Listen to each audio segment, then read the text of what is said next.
run éco-team de Lomperrier que j'organise le 19 mars avec la collaboration de la mairie de Lomperrier. Parce que moi, je suis parti suite à mon engagement dans ce mouvement run éco-team. J'ai eu une démarche à contacter la mairie et pour faire en sorte que le mouvement passe d'un mode du jeu à nous.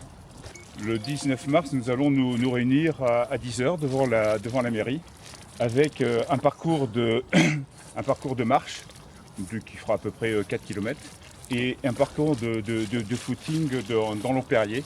L'objectif, c'est d'arpenter toutes les rues de Lomperrier. C'est pas une course, hein, c'est juste un moment, un partage de moment citoyen où nous allons ramasser nos déchets et faire en sorte que notre village soit un peu plus propre. Alors je dis pas que le village de Lomperrier n'est pas propre, mais disons qu'on se rend compte qu'il y a un certain nombre d'objets qui traînent. Et quand on n'a pas le regard, alors de façon honnête, il y a un mois, avant que je sois dans ce mouvement, j'avais pas le même regard que j'ai aujourd'hui. C'est-à-dire que la sensibilisation liée à ce mouvement, il y a un peu une addiction. C'est-à-dire que pendant 15 jours, là, j'ai ramassé pratiquement tous les jours. J'ai ramassé plus de 100 kilos. Vous voyez, ça, c'est un autre exemple de choses qui traînent et que l'on ramasse. Alors, quand le toutou me laisse le laiton, parce que le laiton, c'est ma mascotte. Il est associé avec moi depuis le départ sur le run éco-team de Lomperrier. Tout le monde connaît Letton. Ce chantier, c'est l'endroit où je passe tous les jours avec Letton. Je viens me balader, je vais jusqu'au terrain de foot qui se trouve là-bas. Je veux dire, c'est mon parcours. Ça a été mon premier parcours dans le cadre du run éco-team. C'est là où le 29 janvier, quand j'ai commencé, je suis arrivé ici et dans cet espace, sous les taillis, derrière, dans les fossés, il y avait des canettes, il y avait des poubelles, il y avait un certain nombre de choses. Il y avait un pot de peinture, il y a de tout. Et ce que j'ai fait, c'est que j'ai commencé à ramasser. Et là, je suis revenu avec 2 sacs, puisque j'étais parti avec des sacs poubelles. Et dans la semaine, je suis revenu et j'ai fait en sorte de sortir tous ces sacs poubelles qui étaient dans les fossés. Et je les ai rassemblés et j'ai informé la mairie en leur disant veuillez récupérer ce que j'ai sorti. Et aujourd'hui, ce qui me réjouit, je vais dire, dans mon action, c'est que vous voyez, j'emprunte ça tous les jours. Ce que j'ai nettoyé reste propre. Vous voyez ce petit chemin qui est en train de remonter, on a déjà nettoyé. Alors je dis on a déjà parce que j'ai associé pour ça 2 de mes voisins.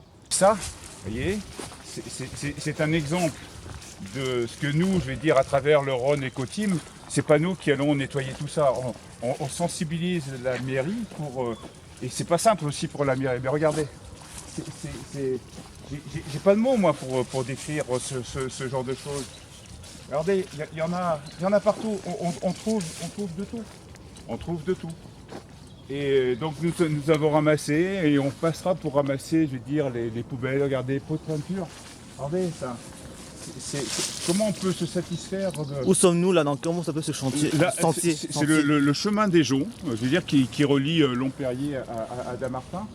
Et cet endroit, il est super. C'est une coulée verte naturelle. Et alors ça, ce que je vais signaler à la mairie et ils viendront récupérer et on les aidera à les récupérer. Mais vous voyez, c'est tellement facile de venir le soir, de déposer. Donc le rôle donc comme moi en tant qu'ambassadeur de Rhône Éco-Team, avant tout nous sommes des sportifs. Quand je passe ici, c'est pour courir ou pour marcher. Et c'est de sensibiliser les citoyens que nous sommes. Et faire en sorte que ces personnes qui ont déposé ça, la prochaine fois, ils vont le déposer à la déchetterie. Alors je sais, c'est pas toujours facile à la déchetterie, c'est payant. Néanmoins, respectons la nature, parce qu'elle en vaut la peine. Vous voyez, on est à l'aube du printemps et on entend les oiseaux. Là aujourd'hui, il y a soleil, super beau. Donc on va faire en sorte avec la mairie de nettoyer tout ça. Mais voilà ce que je voulais vous vous expliquer. Après, ces individus qui font ce genre de choses, moi, Patrick Buscard ou tous ceux qui font partie de ce groupe, je ne sais pas ce qu'on pourra changer dans la mentalité des gens. Regardez, il faut vraiment le vouloir d'aller mettre une bouteille de plastique sur la branche. C'est un geste volontaire.